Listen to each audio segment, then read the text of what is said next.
ప్రార్థన చేసుకుందామండి. ప్రార్థన చేసుకుందాం. పరలోకమందున్న మా తండ్రి, మీ ఉన్నతమైన ఘనమైన శ్రేష్టమైన నామానికి మీ ప్రియకుమారుడు మా అందరికీ లోకరక్షకుడైన క్రీస్తు వారి పేరిట కృతజ్ఞతాస్తుతులు చెల్లిస్తూ ఉన్నాను తండ్రి. మా తండ్రి వెన్నదేవ, మీ గ్రంథంలో నుంచి కొన్ని విలువైన సంగతులు నీ పిల్లలకు వివరించట కొరకు సిద్ధపడుతుండగా సమయోచితమైన జ్ఞానాన్ని నాకు అనుగ్రహించండి. నీ పిల్లలు కేవలము వినేవారుగా ఉండి మోసపోక విత్తపడుతున్న మాటలో ఉన్న సత్యాన్ని ప్రతి ఒక్కరూ కూడా అర్థం చేసుకొని గ్రహించడానికి తగినటువంటి జ్ఞానమును నీ పిల్లలకు అనుగ్రహించమని అడుగుచున్నాను. ఈ ఆరాధన ముగిసే వరకును కూడా తండ్రి, ఎలాంటి అల్లరను ఆటంకమును లేకుండా మీ కృపచేత ప్రేమ చేత మమ్మల్ని అందరినీ కూడా ఆదరించి బలపరిచి నడిపించమని క్రీస్తు వారి పరిశుద్ధమైన నామములో ఈ ప్రార్థనా విన్నపములన్నీ కూడా అడిగి వేడుకొనుచున్నాము తండ్రి. ఆమేన్.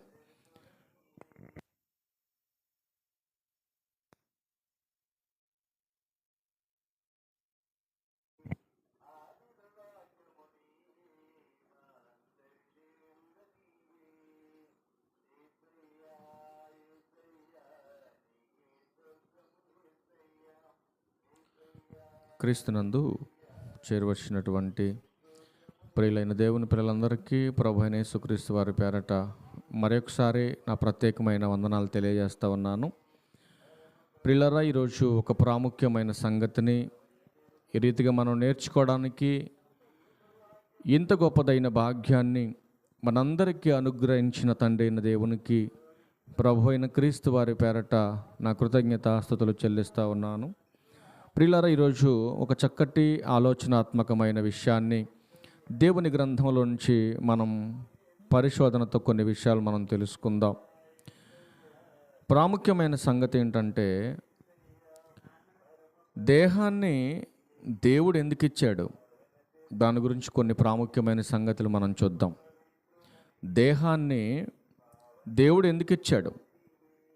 చాలామందికి దేవుడి దేహాన్ని ఎందుకు ఇచ్చాడో చాలామందికి అర్థం కాకుండా తమ జీవితాలను వ్యర్థం చేసుకుంటున్నారని కూడా దేవుడు ఎంతగానో బాధపడుతూ తన గ్రంథంలో ఎన్నో విషయాలు రాయించాడు. ప్రియులారా, ఈ దేహాన్ని ఎందుకు ఇచ్చాడో, ఇచ్చినటువంటి దేవుని యొక్క ఉద్దేశం ఏంటో బ్రతుకుతున్నటువంటి మనుషులకు అర్థం కావట్లేదని, బ్రతుకునిచ్చిన దేవుడు బాధపడుతున్నాడని చాలామందికి అర్థం కావట్లేదు. ప్రియులారా, ఈ సమాజంలో ఏది పాడైపోయినా, ఏది పని చేయకపోయినా మరొక వస్తువును కొనుక్కునే అవకాశం మనకుంది ప్రియులారా ఈ భూమి మీద.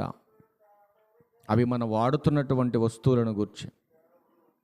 కానీ దేవుడు చేసినటువంటి ఈ దేహం అనే అవయవ నిర్మాణం పాడైపోతే ఈ సమాజంలో ఎక్కడ కొనుక్కోగలుగుతాం? మీరు ఆలోచించండి. అందుకే చాలా ప్రాముఖ్యమైన సంగతులు దేవుడు తన గ్రంథంలో రాయించాడు. కొన్ని మాత్రమే మనం పరిశోధనతో తెలుసుకుందాం.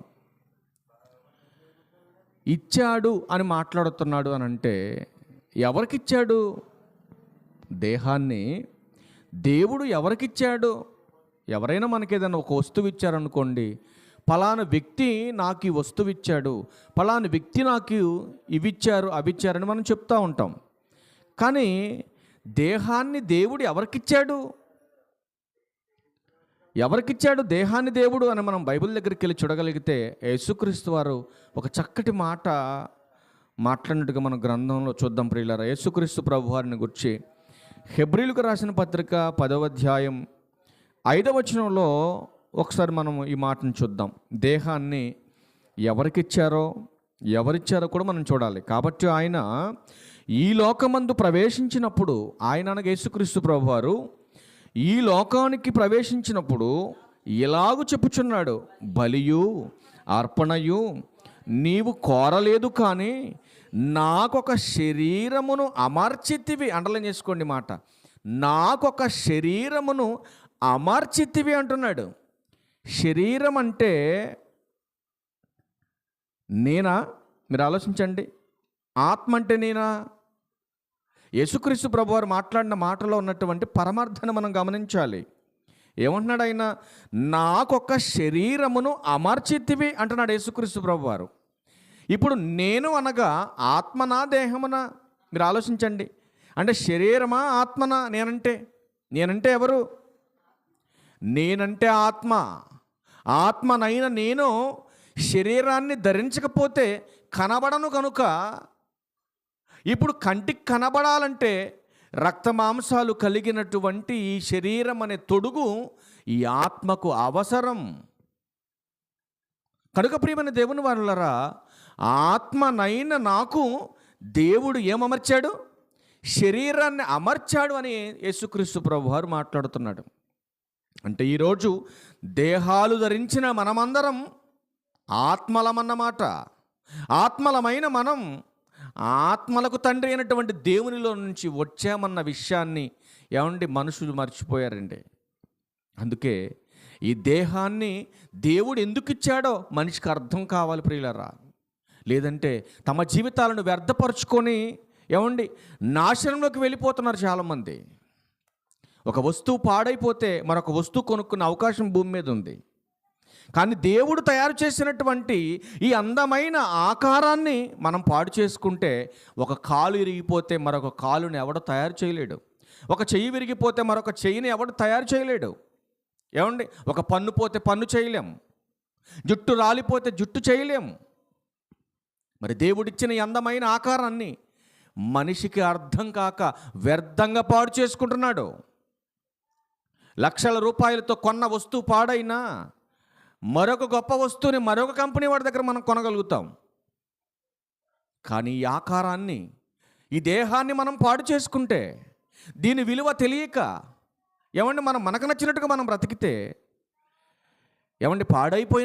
పాడైపోతున్నటువంటి అవయవాలను ఎవరండి తయారు చేసి ఇవ్వగలరు? మీరు చెప్పండి. అందుకు చెబుతున్నాడు ఆయన, నాకొక శరీరమును అమర్చితివి అంటున్నాడు యేసుక్రీస్తు ప్రభువారు. అంటే భూమి మీద చేయబడినటువంటి ప్రతి వస్తువుకి పని ఉన్నట్టుగా శరీరానికి కూడా పని ఉందా అంటే ఖచ్చితంగా పని ఉంది. సామెతల గ్రంథం 16వ అధ్యాయం 4వ వచనంలో భక్తుడైన సొలొమోను గారు ఒక చక్కటి విషయాన్ని చెబుతున్నాడండి. ప్రకృతిని గురించి, నీ దేహాన్ని గురించి. చూడండి, సామెతల గ్రంథం 16వ అధ్యాయం 4వ వచనం చూడండి. యెహోవా ప్రతి వస్తువును దాని పని నిమిత్తము కలగ చేసెను. చూసారండి, ఒక సూర్యుడు పని కోసం, ఒక చంద్రుడు పని కోసం, ఒక నేల పని కోసం, గాలి పని కోసం, వృక్షాలు పని కోసం, పక్షులు పని కోసం, సకల జీవరాశుల పని కోసం. ఈ ప్రకృతిలో ఉన్న పంచభూతాలు ఎవరి కోసం పనిచేస్తున్నాయి? ఆ ప్రకృతిలో నివసిస్తున్నటువంటి మనిషి కోసం కాదా అండి? మరి మనిషి ఎవరి కోసం పనిచేస్తున్నాడు? ఆలోచించండి. యెహోవా ప్రతి వస్తువును దాని పని నిమిత్తము కలగ చేశాడు. ప్రకృతిలో ఉన్న వస్తువులన్నీ కూడా ఎవరి కోసం పనిచేస్తున్నాయి? మన కోసమే పనిచేస్తున్నాయి. మరి మనము ఎవరి కోసం పనిచేస్తున్నాం? ఆలోచించండి.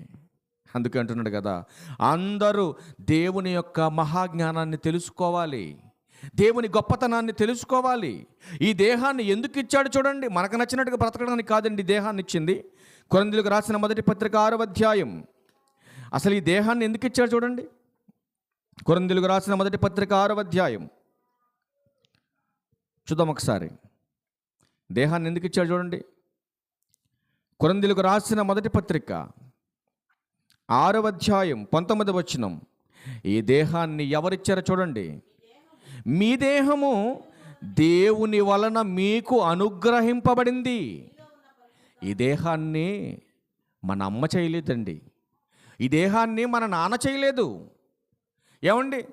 వైద్య రంగం చేయలేదు ఈ దేహాన్ని. మరి ఎవరు చేశారు అమ్మ గర్భంలో ఈ దేహాన్ని అంటే? దేవుడే చేశాడు. తల్లి గర్భంలో ఈ అవయవ నిర్మాణాన్ని, ఈ అందమైన ఆకారాన్ని దేవుడు చేశాడు. ఎందుకొరకు చేశాడు ఈ దేహాన్ని? ఇప్పుడు చెబుతున్నాడు 20వ వచనంలో చూడండి. విలువ పెట్టి కొనబడిన వారు గనుక మీ దేహముతో దేవుణ్ణి మహిమపరచాలి.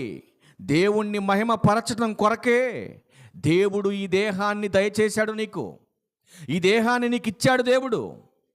ఆత్మగా ఉన్నటువంటి మీరు ఈ దేహంలోకి ప్రవేశపెట్టి ఈ దేహము చేత ఏమంటే దేవుణ్ణి మహిమపరచుకోవడానికి దేవుడి గొప్ప ప్రణాళికను చేశాడండి. కొరింథీయులకు రాసిన మొదటి పత్రిక 3వ అధ్యాయం 17వ వచనం కూడా చూడండి. ఎవడైనను దేవుని ఆలయమును పాడు చేసిన ఎడల దేవుడు వానిని పాడు చేయును. దేవుని ఆలయం పరిశుద్ధమై ఉన్నదంటున్నాడండి. ఏ ఆలయం? 10 మంది కూడుకునే సిమెంట్ కట్టడం అనే ఆలయం కాదండి ఆయన మాట్లాడుతుంది. దేహం అనే ఆలయం గురించి మాట్లాడుతున్నాడు. ఆత్మ నివసింప చేయటానికి ఆయన కట్టుకున్నటువంటి నివాసమే ఏమండి 6 అడుగులు కలిగినటువంటి శరీరం అనే ఆలయం, దేహం అనే ఆలయం. మరి దేవుడు నివాసం చేయడానికి కట్టుకున్నటువంటి ఈ ఆలయాన్ని మానవుడు పాడు చేసుకుంటున్నాడు. దేవుని ఉద్దేశం మనిషికి అర్థం కాలేదండి. కోట్ల రూపాయలతో కడుతున్నటువంటి పెద్ద పెద్ద కట్టడాలలో నివసించినటువంటి దేవుడు 5-6 అడుగులు ఉన్నటువంటి ఈ మానవ ఆకారంలో దేవుడు నివసించడానికి ఇష్టపడుతున్నాడనంటే దేవుని ఉద్దేశం ఏమైందో ఈ మానవాళికి అర్థం కాలేదు, అర్థమయ్యేలాగా బోధ జరగట్లేదండి. అందుకే దేవుడు దేహాన్ని ఎందుకు ఇచ్చాడో మనకు అర్థం కావాలి ప్రియమైన దేవుని వారలారా. కొరింథీయులకు రాసిన మొదటి పత్రిక 10వ అధ్యాయం 31వ వచనం చూడండి. ఎందుకు ఇచ్చాడో మరొక మాట చూద్దాం. 10వ అధ్యాయం 31వ వచనం. కాబట్టి మీరు భోజనము చేసినను పానము చేసినను మీరు ఏమి చేసినను సమస్తమును దేవుని మహిమ కొరకే చేయాలి ఈ భూమి మీద. ఎందుకంటే దేహాన్ని ఇచ్చింది దేవుడు కనుక ఈ దేహంతో దేవుణ్ణి మహిమపరచాలి. కానీ మహిమపరచవలసిన తన పిల్లలు దేవునికి అవమానం తెస్తున్నారు, దేవుని మీద తిరుగుబాటు చేస్తున్నారు, దేవుని ఆలయాలను పాడు చేస్తున్నారు, తమ జీవితాలని నాశనం చేసుకొని నిత్య నరకానికి జారిపోతున్నారు.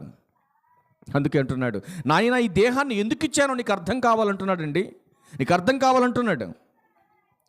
దేవుణ్ణి మహిమపరచాలి. ఎలా మహిమపరచాలి? ఏ క్రియలు చేసి మహిమపరచాలి ఆయన్ని? చెత్త క్రియలు కాదు.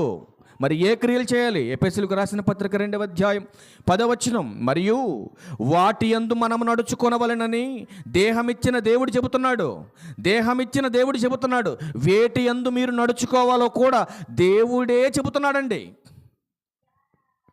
వాటి యందు మనం నడుచుకొనవలెనని దేవుడు ముందుగా సిద్ధపరిచిన సత్క్రియలు అంటున్నాడు. సత్క్రియలంటే వాక్యానుసారమైన క్రియలు, సత్యానుసారమైన క్రియలు, వాక్యం సపోర్ట్ చేసే క్రియలు. సత్క్రియలందు ఆసక్తి కలిగిన వారుగా ఉండాలని ఏం చేశాడు ఆయన? మనము క్రీస్తు యేసునందు సృష్టింపబడిన వారై ఆయన చేసిన పని అయి ఉన్నాం. ఎందుకు చేశాడు దేహాన్ని అంటే సత్క్రియలు చెయ్యాలి. సత్క్రియలు చేత దేవుణ్ణి మహిమపరచాలి. దాని కొరకే నిన్ను నన్ను ఈ లోకంలో ఆయన చేసుకున్నాడు. దేహాన్నిచ్చిన దేవుని కొరకు మనం ఇంకా ఏం చేయాలి? ఒక్క మాట చూసి ముగించేద్దాం. హెబ్రీయులకు రాసిన పత్రిక 13వ అధ్యాయం 14వ వచనం. హెబ్రీయులకు రాసిన పత్రిక 13వ అధ్యాయం 14వ వచనం. నిలవరమైన పట్టణం మనకి ఇక్కడ లేదు కానీ ఉండబోవచ్చున్న దాని కోసం ఎదురు చూచుచున్నాం.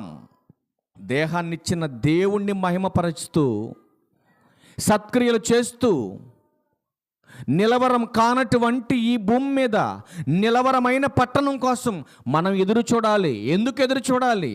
ఎందుకంటే మనము ఎక్కడ వారం కాదు, మనం పరదేశులం, యాత్రలో ఉన్నటువంటి వారం మనం. కనుక ఎక్కడి నుంచి అయితే ఈ భూమి మీదకి కొద్ది కాలం ఉండటానికి ఈ లోకానికి వచ్చామో, వచ్చినటువంటి మనం ఏదో ఒక రోజు ఈ దేహాన్ని విడిచి తండ్రి అయినటువంటి దేవుని యొద్దకు చేరాలన్నది దేవుని యొక్క గ్రంథం చెబుతున్నటువంటి సత్యం. కనుక దేహాన్ని దేవుడు ఎందుకు ఇచ్చాడండి మనకి? తాగేసి తినేసి ఎంజాయ్ చేసి సంతోషపడమన్నా కాదండి.